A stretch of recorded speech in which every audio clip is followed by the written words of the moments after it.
দীর্ঘ ১৭ বছর পর দেশে ফেরার ৩ দিনের মাথায় গুলশানে বিএনপি চেয়ারপারসনের কার্যালয়ে আসলেন দলের ভারপ্রাপ্ত চেয়ারম্যান তারেক রহমান।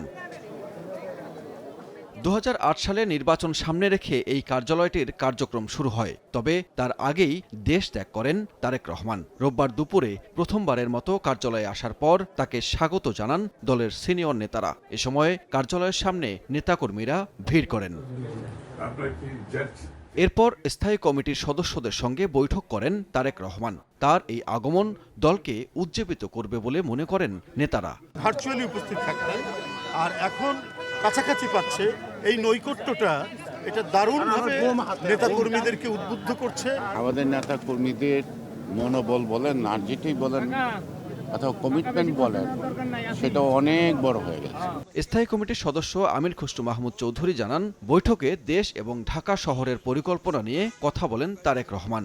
নির্বাচন সামনে রেখে ঢাকার বাইরে সফর করবেন বলেও জানান আমির খসরু। দূষিত ঢাকা এটা নিয়ে আলাপ হয়েছে এবং ঢাকার ট্রাফিক নিয়ে আলোচনা হয়েছে এবং এগুলো নিয়ে আমরা আগামী দিনে কি করতে পারি, কি করা যায়, এটাও কিছু কিছু আলাপ হয়েছে।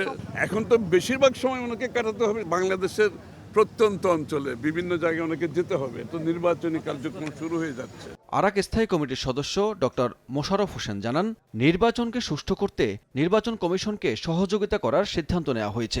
নির্বাচন সংক্রান্তই যে সকল বিষয় আশয় আছে এগুলো নিয়ে আমরা আলাপ আলোচনা করেছি এবং আমরা নির্বাচন কমিশনকে সহযোগিতা করার জন্য আমরা সিদ্ধান্ত নিয়েছি।